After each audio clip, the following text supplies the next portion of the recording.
Have you experienced in your life na ang bigat ng pakiramdam and you don't even know why? Now, let me share you this. If you are one of those people that I know, and also myself, no, ako din, had a lot of those kind of experiences. Maybe because one of the biggest reason why we are experiencing those things is because we are carrying a lot of bags. Maybe a lot of blame, anger, guilt, and shame. Have you experienced in your life heaviness? Dumating ka na rin ba sa point na parang at times you don't even know why you feel this heaviness within you, and you're asking yourself, ano to? Are you like me? Just like me, do have the same experience? And so, if you are just like me, then welcome to this video, and I hope na you finish this from beginning to the end, and hoping that in this video, I will be able to add value to you. And so, ano ba itong mga heaviness na to? In the seminars that I do, I call it the bags. These are the blame, anger, guilt, and shame. And these are most lowest form of energy. And every time nararamdaman natin yun, it really affect how we think, it affect how we feel, it affects how we do things, whether you like it or not. Every time that we carry these bags, ito yung mga nagpapahirap sa atin, and at many times in our life, ito yung nagpapabagal sa atin towards our journey, towards our destiny. And so, tatanungin kita ngayon, before we move on to the process, gusto mo ba that as you journey in this life, bit-bit mo pa yung mga bags na yan? If your answer is no, talagang capital N-O, then stay tuned in this video and and I hope as well that you will do the activity that I will be sharing to you. This is a very simple one, and this is the only thing that I can give you here because of course video ito, and I want you to do something that is duplicable, and if you find this effective, I hope and pray that you will also share these things to people because I believe marami sa atin ang kailangan nito. And so, are you ready? Good. Now, before anything else, this is very important for us to understand first. Number one, are you willing to let go of any pain, anger, guilt, shame that you may have? Because if not, then this activity will not help you. But, deep within your heart, kahit an inch, an ounce of willingness that you are really making the choice to let it go, then do this. And so, what I will require you is this. I'll give you a few minutes na kumuha nito. And I hope you will really do this. Do not just watch this. We'll pause this video and to make sure na talagang kukuha ka. So, number one, kuha ka ng ballpen. That's number one. And number two, get a bond paper. Na kung walang bond paper, any paper that you can fold into half. Okay? So, at least medyo malaki. Kahit notebook paper, pero make sure na mapipilas mo siya. Okay? Good?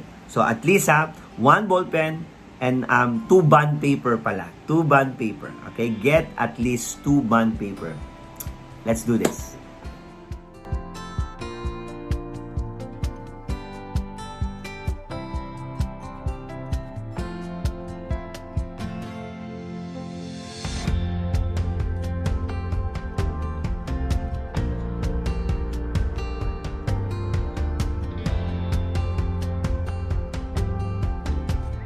And so, meron na ba?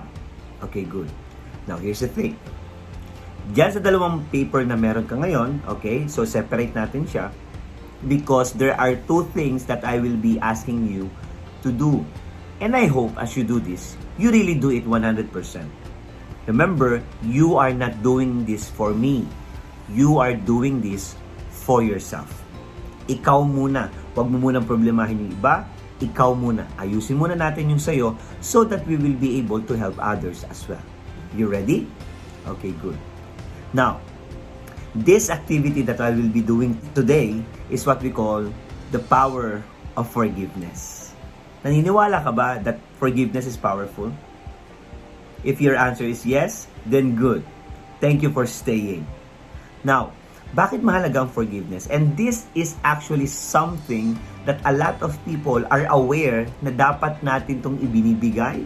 Hindi lang sa iba, but also to ourselves. Pero ang hirap ibigay. Sounds familiar? Okay. Now, bakit kaya siya mahirap ibigay? Just to set the foundation before we move on to the activity. Because one of our biggest enemy, the reason why it's so hard for all of us to be able to easily give that forgiveness. Sa totoo lang, libre naman yun eh. Pero ang hirap niyang ibigay. Bakit?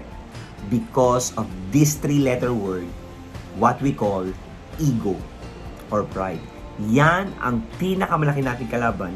Kaya kahit willing naman at gusto natin mag-forgive, kahit gusto na natin gawin, pero parang ang hirap-hirap. At yun din ang nagiging dahilan kung bakit maraming tao ang natrap. I don't know if that's you, pero natrap na with that anger, with that guilt, with that shame. And so, if you're watching this, and if you're saying to yourself, I am ready to let go, then, first, thank you for making the choice. And second, do this 100%. Are you ready? Okay. Now, I want you to get the first paper. Kunin mo muna yung first paper, ha? And I hope you're really doing this. Do not just watch the video. Do it. Okay. So, do you have the paper with you? Okay.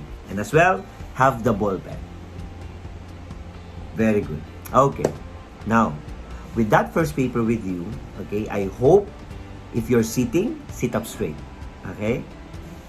Sit up straight. Okay? Both feet planted on the ground. And please make sure lang that you have a place to write. Done? Okay, good. Now, second, let's make sure lang na yung environment mo is clear. So, please make sure that you're in a place right now that you're somehow muna mag-isa ka. You're alone. And no one can disturb you muna for just a minute lang naman. Are you there? Okay, good. Let's begin. So, as you are sitting now straight, okay, kailangan you have to sit straight, okay? And make sure that your back is really leaning doon sa sa likod ng iyong upuan.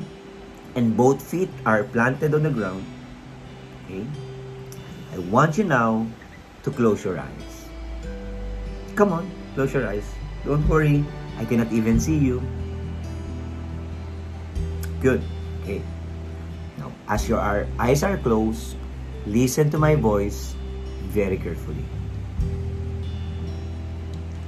And so, as we begin, I want you to take a deep breath, inhale through your nose, and exhale through your mouth. Take a deep breath, inhale, and exhale. Very good. Again, with your eyes closed, take a deep breath, inhale, and exhale. Good job. And so, as we begin this journey, I want you to start with yourself. Why is this important? Because you cannot give something that you do not have. So the first person that you need to forgive is actually you. And so as you take deep breath again, inhale and exhale, I want you to imagine yourself. Picture yourself. And I want you to remember, recall all the things that you have done wrong in the past. Maybe just recall. Hindi mo man maalala to lahat, but at least recall, remember some of that. And if you can remember major things that you have done, na possible na pinagsisihan mo na in your life, I want you to recall and remember those things. Maybe event, maybe you've done this to people, maybe you said words to people. Remember those. And as you remember those events in your life, habang nakapikit ka pa rin I want you to feel what are the emotions that you feel right now. Remembering and just recalling those events, the things that you have done. What are the emotions going on? And just recognize them. Maybe there's a strong guilt. Maybe there's pain. Maybe there's anger, hatred. It's perfectly okay. It's perfectly okay. And so, whatever you're feeling right now, just recognize. Just recognize. Maybe some of you are feeling regrets. It's okay. It's okay. And so, as you take deep breath, inhale and exhale. This is what I want you to do. Later on, I will be asking you to open your eyes.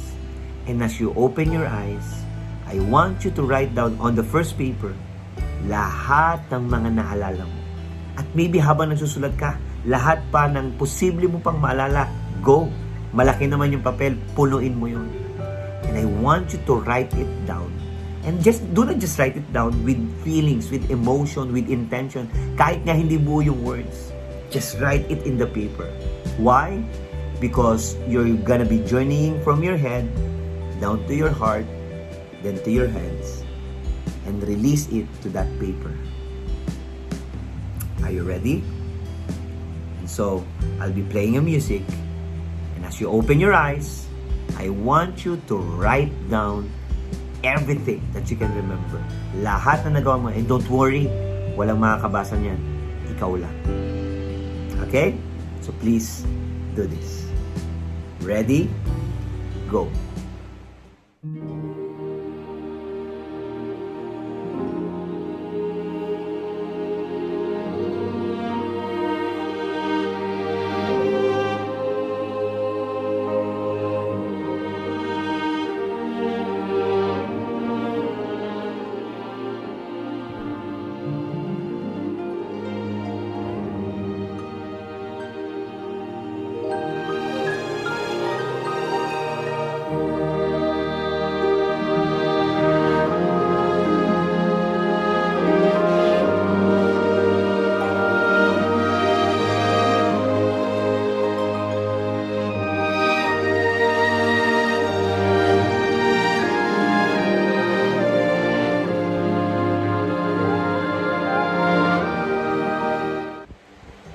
So, are you done? Very good. Did you feel yourself giving full out? If yes, very good. Now, how does it feel being able to write those things? Okay, maybe it's painful, frustrating, maybe you remember the guilt. Okay, don't worry, that's normal. That's normal. Okay. And so, as you look at that paper, come on, sige, tingnan mo yung papel na yan. And maybe, read some few lines, words, or maybe hindi mo siguro naintindihan yung sinulat mo. It's okay. It's perfectly okay. As long you were able to write it with your full emotions. Okay. Are you done? Very good. Very good. Thank you so much for doing this. And so here's what I want you to do. I want you to get the paper now. Come on. Get the paper. And I want you to crumple it. Pilasin mo, i-crumple mo, do whatever you want. And as you do this, I want you to put all your emotion to that paper. Come on. All the frustration, all the shame, all the guilt, all the anger, put that in your hands as you crumple this paper. And I want you to throw it away. Kung may basurahan kang malapit sa'yo, throw it to the trash can. And remember, kung ano tinapon natin sa basurahan, di na natin kinukuha. Tama? So, naitapon mo na ba? Make sure na tinapon mo yan. Because it's time to let it go. And so right now, now na naitapon mo na yan, I want you to close your eyes again. I want you to take deep breaths. Inhale and exhale. And As you take deep breath, inhale and exhale, I want you to choose to forgive yourself. Yes, alam ko marami kang nagawa in the past. Yes, alam ko, posibleng marami kang pagkakamali in the past. At posibleng pinagsisisihan mong nagawa mo yun. But don't be hard on yourself. It's time to forgive you. Patawarin mo yung sarili mo with all of those things that you have done in the past. And so as you feel that all of these heavy burdens are being taken out of your chest, mas magaan ang pakiramdam ngayon kasi you're now getting away from that guilt that has been imprisoning you for so long. And so as you take deep breath, inhale and exhale, open your eyes. Let it go. How does it feel? Good? Awesome. And so, do you want to feel better? Good. Masarap ba sa pakiramdam? So, tuloy na natin. Tuloy na natin. Now, I want you to get now the second paper. You have it now? Good. Same. I want you to sit up straight. Both feet planted on the ground. Get the paper and have the ball pen with you. Ready? Now, I want you to close your eyes again. And as you close your eyes, I want you to take a deep breath. Inhale and exhale. As you take deep breath, inhale and exhale. By this time, now that you were able to forgive yourself, this journey might be hard to some of you, but don't worry. If you're willing, you are able. As your now eyes are closed, I want you to remember those people who have hurt you. Imagine their faces. Sino tong mga taong to? Could be your family members, could be your relatives, sila yung nakikita mo ngayon. It could be a close friend, it could be a business partner, whoever they are. I want you to remember and recall, not just their faces, but maybe also recall ano yung nagawa nila sa'yo. Come on, remember it. And whatever emotions that you're feeling right now, don't worry, it's perfectly okay.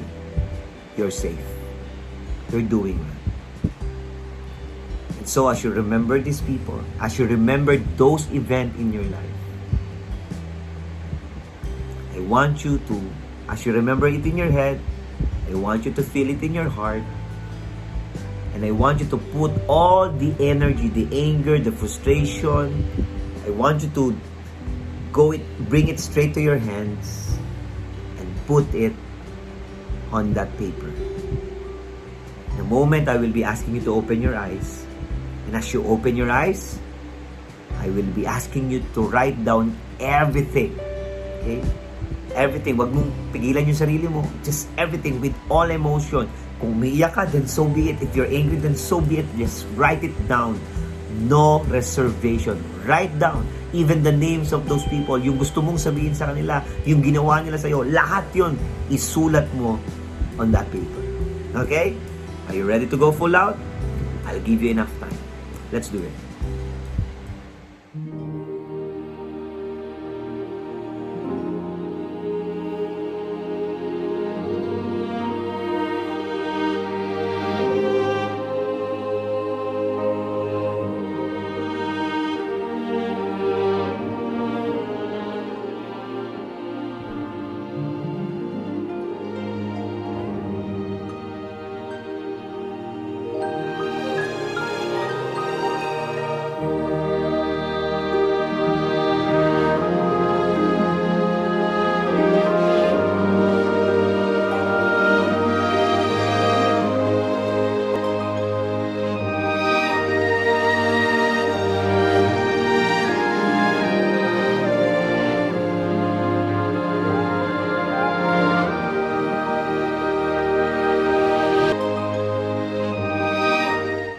So are you done? Good job. Good job. I know it's heavy. I know it's heavy. But thank you for doing this. And so, here's what I want you to do. I want you to get the paper, kung ano mang itsura ng papel na yan. Come on. Get the paper. Maybe read some few lines. Or maybe, just look at it. Just look at it. Now, by this time, I'll be giving you a choice. Do you still want to hold on to that anger, to that pain? Or you want to let it go? Your choice. Do you want to hold that for the rest of your life? Or you want to let go? My hope and my prayer, your choice is to let go. And so, if that is your choice, same thing earlier, here's what I want you to do. Get the paper, pilasin mo, i-crumple mo, do whatever you want to that paper. Come on, let's do this with all energy. Come on, crumple the paper. Let's go, come on. Do whatever you want to that paper. Crumple it, destroy it. All the anger, all the frustration, all the guilt, all the shame, put it on that hands and bring it to that paper. And once you're done, throw it to the trash. Let go. Let it go. Come on, throw it. Let it go. Now that you were able to let go, I want you to take deep breath. Inhale and exhale. Come on, take a deep breath.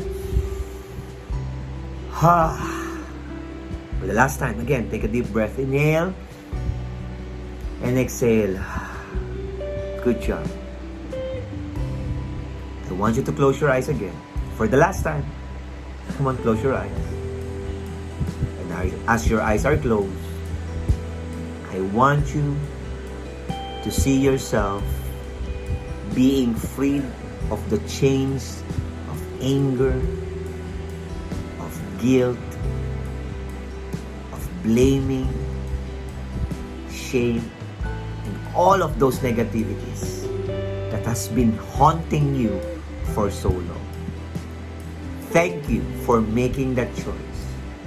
And as you release forgiveness to those people, hindi sila yung pinapalaya mo. But actually, yourself. So congratulations. So I want you to see yourself, imagine yourself being free from the bondage of anger, being free from the chains of guilt, of blaming and shame. It's time to be free. It's time to experience liberty from those chains. And so I congratulate you. Thank you so much for doing this for yourself. And so for the last time, I want you to take a deep breath. Inhale and exhale. Take a deep breath. Inhale and exhale. Now I want you to open your eyes and smile. Smile. Good job. Good job. Kahit nag-iisa ka dyan, it's perfectly okay. And so, how does it feel? Anong pakiramdam after doing this activity? And I hope that you've gone full out. You go 100% in this activity. Very simple, yet I believe very, very powerful. Because this is not just one time. This is an everyday thing. Hindi mo lang to ngayon gagawin. That's why I created a video for this. So by any time, you can watch this video again and do it again and again and again. Until you master it at hindi mo na kailangan tong video to, you can do it for yourself, by yourself. And as well, tingin mo kailangan ng mga kakilala mo, then you can share it with them. You can coach them as well. Do you feel good? Do you feel better? Good. Because that's my heart's desire. To be able to add value. Bakit? Kasi napakahirap at napakabigat carrying those things. And you don't deserve that. You don't deserve to carry all those baggages. Ang tawag ko doon, excess baggage. Di mo naman yun kailangan dalhin. Di mo naman yun kailangan bitbitin. Pero yun ang nagpapabagal ng journey natin. And so congratulations, because today you were able to unload some of those bags. But then again, reminder lang, this is not just one time. Hindi pa tapos yan, hindi pa ubos yan. If you can do it again tomorrow, the next day, the next week, by all means, please allow me to serve you this way. And so, if you feel better now, so smile ka na ha. Smile na. Yan. And if in case may dumating ulit, good news. You know what to do. You know what to do. Huwag mong payagan na magstay yung anger na yun. Huwag mong payagan na yung blame, yung guilt, yung shame, magstay in your heart. Why? Because it will destroy your serenity. It will destroy your peace. It will take away your joy. Don't let it happen. Are we clear? Because the only person that is in control of you is you. Are we good? And so, I hope that this activity we're able to help you in a small, simple way. At least makatulong man lang ito para mas mapagaan yung nararamdaman mo ngayon. And if you feel good, and if this video benefited you, I hope and I pray that you will be abundant enough to share it to some people as well that you think that they need this as well. Gusto lang nating makatulong, gusto lang nating makalaya maraming tao with all of this excess baggage. So, now that you understood the power of forgiveness, forgiveness is so beautiful, and it is one of the best gifts that we can give to ourselves and we can give to others. More than the money, more than the cars, more than the material things. Of course, nandiyan yung love, nandiyan yung joy. One of the best things that we can do and we can give to other people is to give forgiveness. This is the best treasure that we can give to people. So, I hope and I pray that you're doing and feeling well at this moment. And just keep on doing it again and again and again. So again, this is Rabbi the Videos saying goodbye to you. Congratulations and God bless.